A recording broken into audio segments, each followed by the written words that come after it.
Ar bahkan adigan menak pacet ko cika ka chen ba ko cika ka neto nuku ko hotara to botor kana judi sarna ko agar आ गया मिल गया तो झारखंड मुर्मू का नाम होगा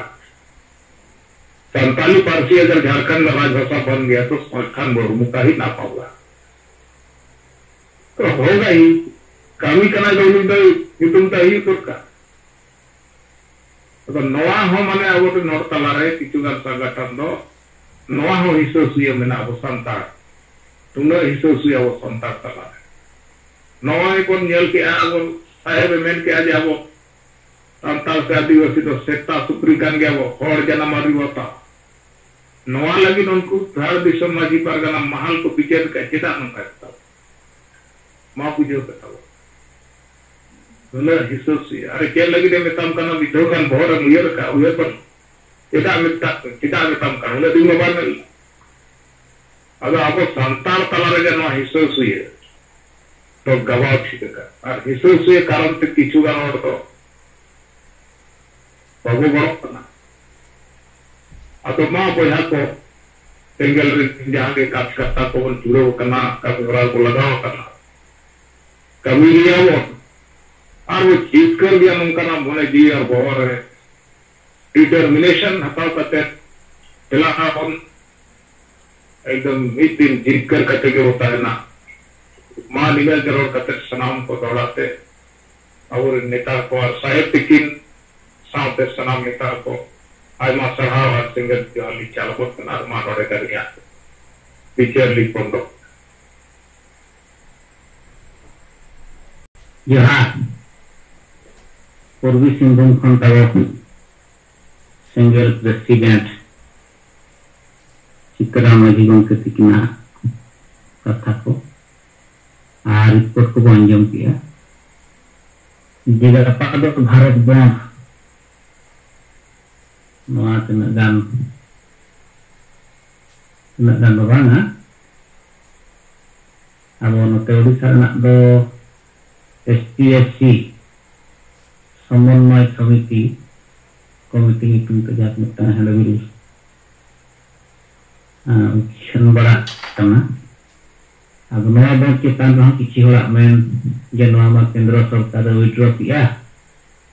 भारत बंद तो बांग हुई दरकार आर किसी और दहा वो मेन या बांग बंद आर आवे को क्लियर बन गया जनवा चितान रे सिंगल मेन आदो इनके अब तो लई आजी बांगा उलम खुमला तेहें नवा चितान रे आले बाले रोड़े का bahkan बाले रोड़े जे तमा के विड्रॉ मैसेज ᱧᱟᱢᱮᱱ आदो नैतिक समर्थन ना और तब को लई किया न जहां झारखंड रे तो राय माने इलेक्शन बराई कना आ नोर दना नेता दो टिकट लगित को रखे क्या का को दाड़े है अब नोआ चेता रे दो साहब तिकिना बिचार दो नोआ काहे कना जे इलेक्शन दो हिजुआ सेनोआ मेनखान इलेक्शन होइले खान जहां पार्टी जे जहां नेता को दाड़ेगा मेनखान आदिवासी समाज दो हारा गया आदिवासी समाज दो कुटुर गया आदो ओनाते अब आदिवासी सिंगे तो विज्ञान नितो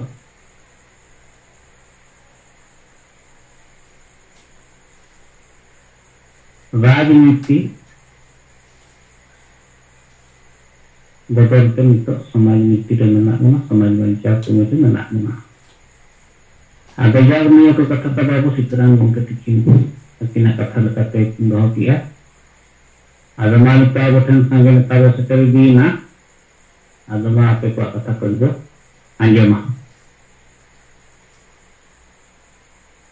अब तलारे सुदर्शन नदी गंके की तुल किया आदो मा भाई की कथा तो होता मुक्ति अब वो अंजम बिना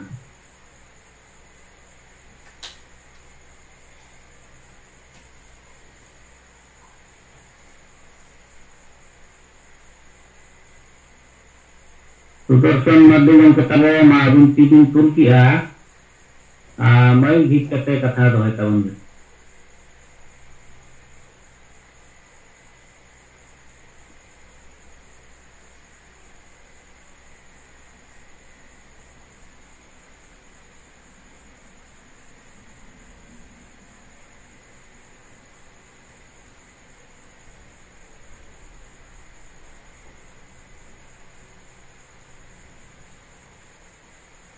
ada tabo pale भूत की तुलकी ऐसे पी तो तबो जहाँ ते तबो ती तुलका ते हमारी बकिंग खुला दारे करना माने दो बाय मिस्टेक ते पले तुका ada मा तबो aborin ai मा अब अपने को कथा दो है तबो मा अलिंग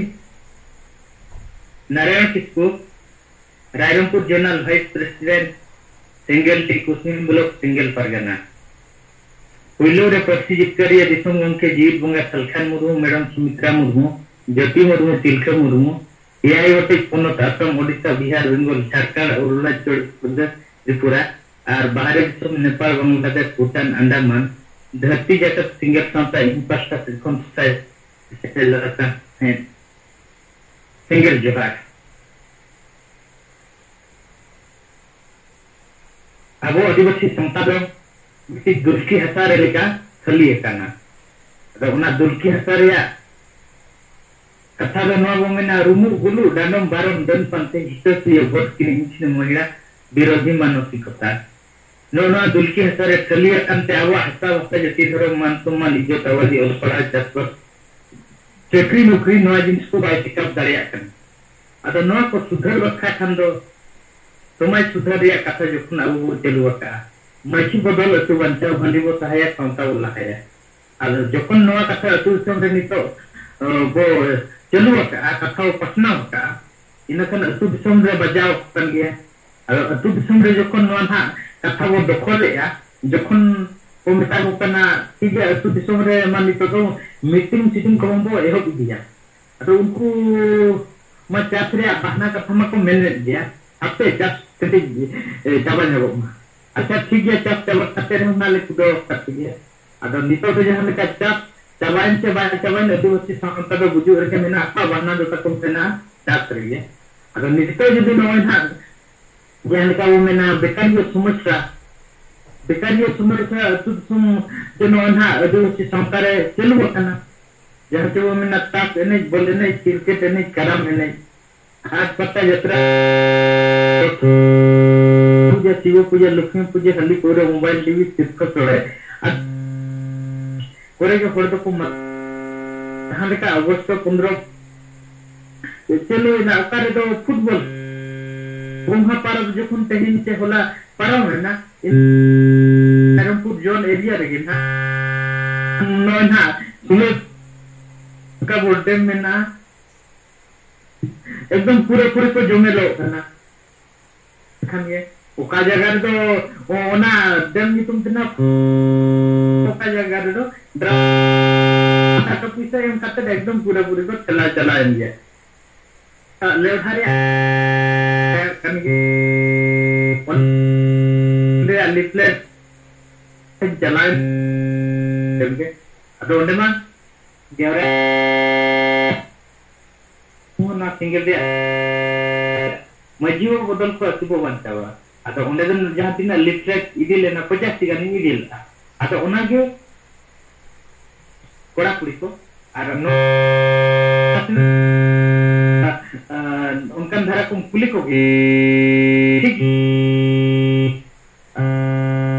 तो दो पोजीशन दो जतो कोन के नितो दुर्बल kana अदो ना मजीव बदल खान नपाय कथा कन गया तो nyamuk kan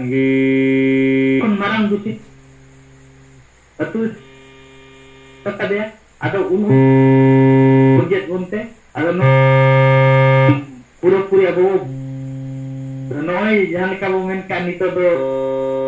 ha tace emang itu kamu tinggal dia litlet mena pasti nanti nuan itu do pura चलू दरकार गे और ओना साथे जतो लेकाना बादबुकी कमी हरा मेना ओना होन चलुया अदो निना कमी हरा रेगे तेना कमी दहा इना कमी हरा दिन हाई हुकुमिन दो किया मा सनम कोई पास्टर हम साइकल लताने सिंगल जहा जोहार नारायण किस्कु गंके ताबो उड़ीसा खन तायरमपुर जिलोन कोन तिना कथा बो आंजम पिया नय तिना रिपोर्ट खन बडायना जे अबवा जेर समाज रे दो सेटेर करना और हर नितो को बुझेया जे नुकु बुर माताल मजी कते बाय गानोआ संविधान आईन कानून राजनीति रंग बुझे मजी कते बाय गानोआ नोआ नितो बदल ना कथा नुकु को बरहणिया बदल कते दरकार आगामी पॉजिटिव रिपोर्ट तब नारायण किस्कु गंके तिकिन सेट बड़ा किया आदमानिया परे तब तारक सरन गंके तब वेस्ट बेंगल खन किन खुले के तबना तिना कथा परिबा आंजेमा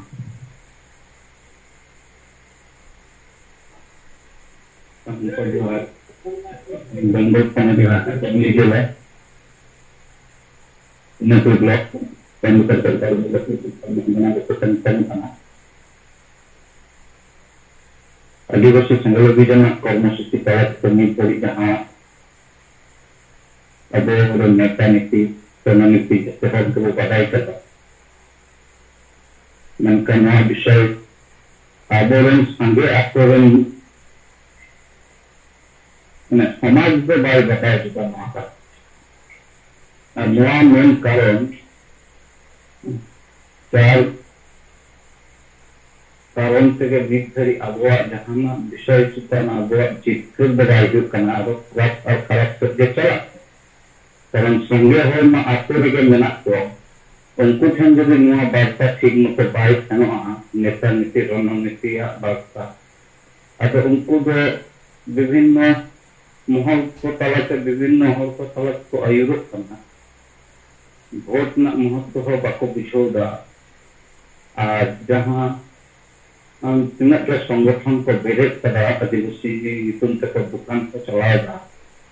नंको कमी हो ले गनोआ आदिवासी मा कान जुरो उकाल का नामा उकाल का कोनो रकम जुमित कॉन्सेप्ट दबन तको ऐसे ही दुकान को खुले कथा दुकान ना कोने माने इतने के बनु आजे आदिवासी मांग समाज बनता आज मजी परगना महोत्सव से अपेक्षा आइनो रकम मांग संगठन को विरोध करा अब नुकु कॉन्सेप्ट को चेक कर के निकट मन को कमी का निर्धारित दिन धरे विभिन्न भाव को नेल के नुकु तो भेगार भेगार को जावरे को और हुदी मारन मतन इशू को समानता उना इशू चितन जे उनको कर्मसूची उतारे पढ़ाओ लगी स्कूल पुलो मा नंकन कथा से निबारिया मतन बरिया पॉइंट को समानता किंतु आदिवासी संघ विजन जहां ले जा धर्म कथा कारण मतन मानवारिते गुप्ता धरती रेन हो को जनाना का उनको पर्टिकुलर मतन धर्म ले को भाग कथा जहां गोनियर को इसे को हो हिंदू को मुसलमान को जो को उन्हें कर लिया को एंटर है को धर्म को प्रतीक किया सीधा कारण हम जीवित दफा बनाया और अब बांग जीवित ना मूल कारण जो है धर्म निर्धारी उका संगठन है धर्म इशू आते बाको लड़ेगा अने आबो जो है वो छितो कना धर्म धर्म कोड एम लगी जहां तना रैली मीटिंग निश्चित पढ़ाओ कर मिनट दिन दो रे ओना आधार से किंतु भारत सरकार ठंडो ने बात थाने कम जे आदिवासी संगठन विजन के अतलो कम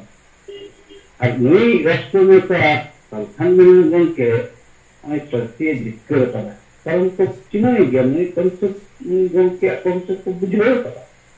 बाकी जहां तना era gue letak leader ko tiada kena numpuk betul konsep benu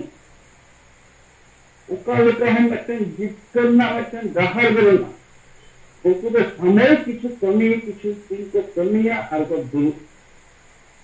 अगर हम संगठन को ठहर आगो जोड़े सवाल जवाब एमा को किया कि आपे संगठन का उद्देश्य से आपे जिन्हें अगर हर पे अयुगत हुआ मेंशन आपे अकथा तो को दूर करने को और तो उम्मीद करना तो आपे कॉन्सेप्ट क्लियर और Urusan Afrika leader Thana, Bengal Afrika leader Thari, tidak visit nak apa? Tidak harus visit kat kuat. Mungkin le apa ni talking tu mungkin nak jual konsep apa apa tu kada apa really meeting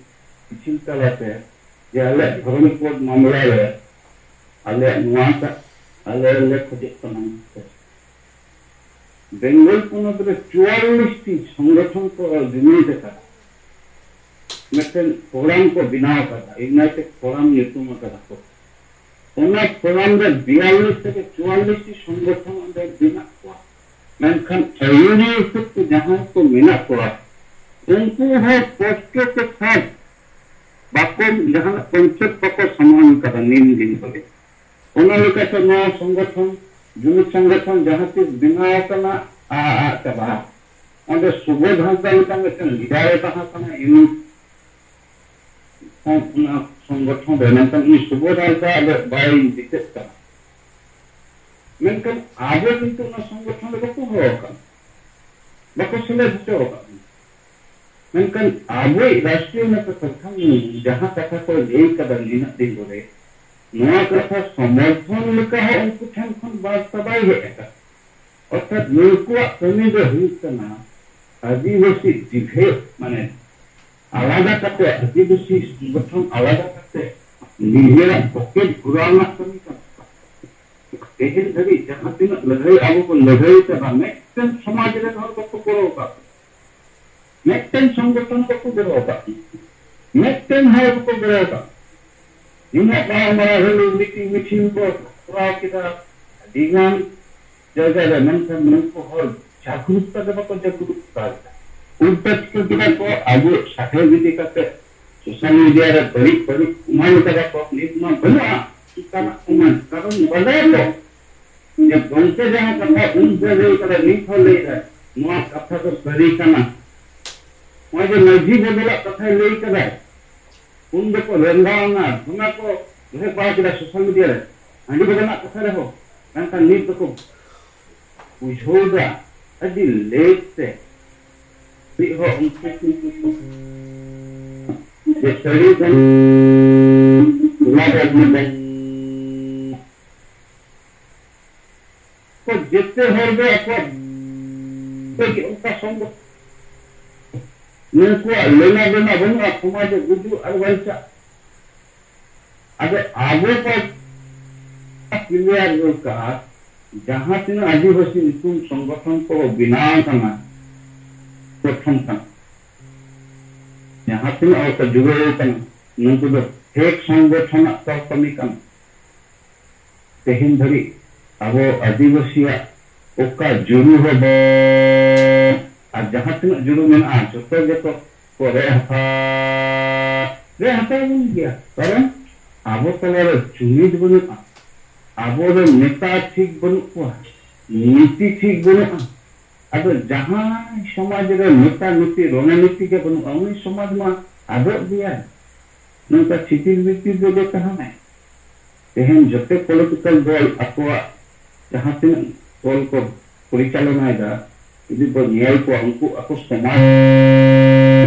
जैसे BJP वाला उन्हीं ladder Hindu राष्ट्र बिना उन्हीं ladder Ram मंदिर बिना उन्हें बिना किदा उन्हें पूरा किदा पहले उन्हें बीजेपी में अंतरल बीजेपी में उन्हें दिक्कत है जैसे जैसे के को वोट कर दिया किंतु उन्हें कॉन्सेप्ट जहां कहां था जे राम मंदिर बिना बिना किदा और आगे संगठन दीदी बोलेगा कि नहीं जे नहीं ना संतर पति का संतर Kalau memang ni tidak macam hok kami baik kami juga. Untuk kami kita boleh lempul nutum macam bila pas kita jangan karan itu municipality elaka le hasa asing kama adibasti ko adibasti ko kan ada ni mangburu abu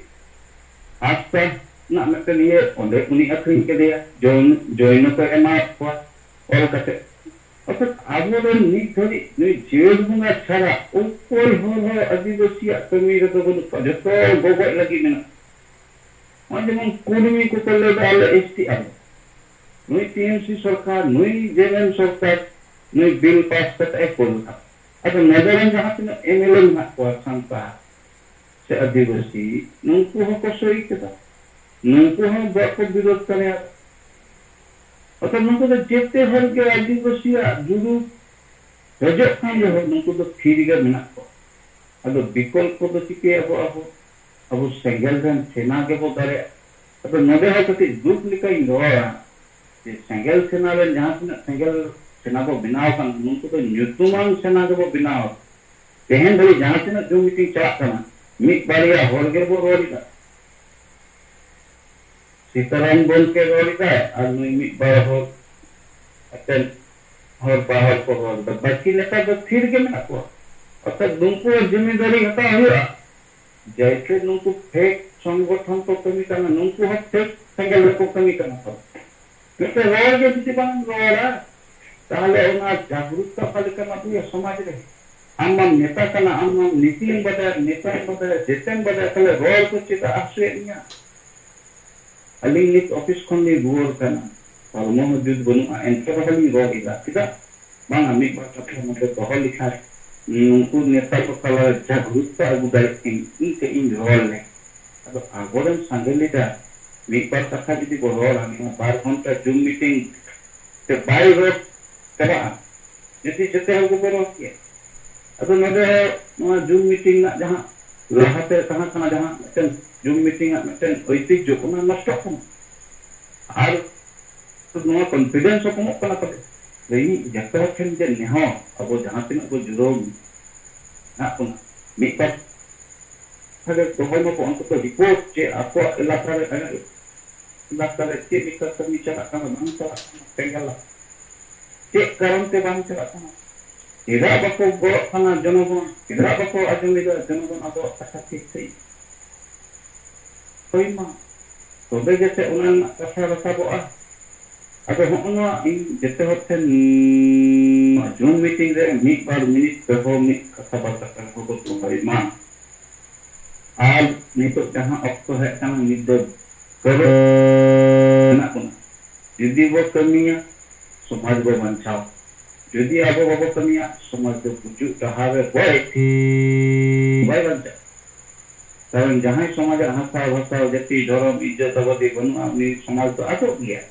ona ada परिस्थिति के मेना तेहन जीवित बुंगा मिना ते अबुआ निद दादा मिन अमन है कन समाज मिना तेहन नहीं गंके कहां तुले के गया ताहले अब 30 बापो जित के दे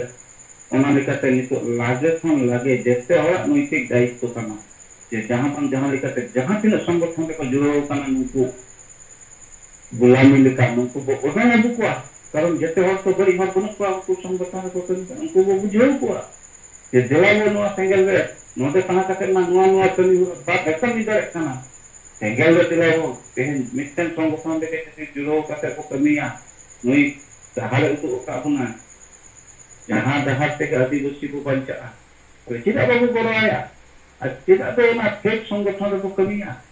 के हुई हम कमी करते ऐसे कति अवसर कति होते हम दोन बड़ा चिदा मिटन रास्तान उदम ना ओना रे हम जते किछु हुते नमते बाय नमो जेमन गपना कर्मसूची मेना भारत बंद सम्मुक्ति निलो आदिवासी बात करते जते के संगठन एसटी संगठन को बको केटे ने पार कोन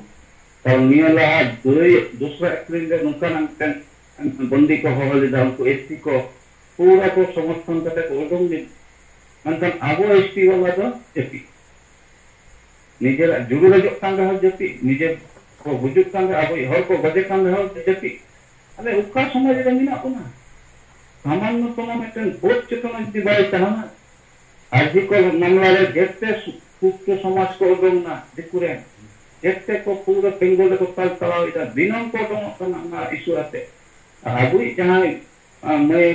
गना केटे को मदद केटे को बर्धमान देवारे कोना इति कते कति हम मने माया बाय चिकन तेहन उनी आहोई कना गप अबु हुआ अब एकदम जे तो करे पापुना एकदम टच को ना पापुना ओको हने बको दिया अब वो बको दिया जति बनम जुमी को अब इनी जेते होछन के नेहो हम समान संगल तना कोठा जे नोआ बात करते आतो आतो को दुरु ना बैठक ना को आतो बैठक लिखा को रंग को उडोआ और ऐसे ही बाम को लिखा बात को बुझोआ yang makan pasti tu, nak ada ni jual tanam tu jual kan lagi apa yang terjadi.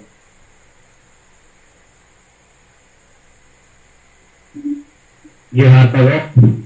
West Bengal kon adoption pun ketika kata ko report ko anjung kia, panjang apa mana tunggu ijil kue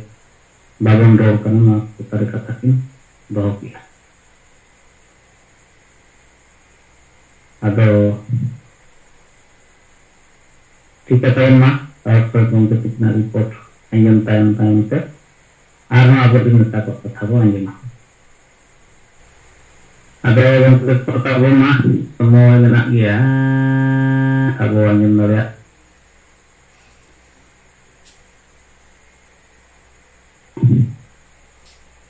Jadi tang haro ide tang poribar jadi galmarabang huyu'a ang haroj bahkan poribar mixed by talamar khando talapro ni kewe pearai ado din bela jahanak udah kemia siwir berado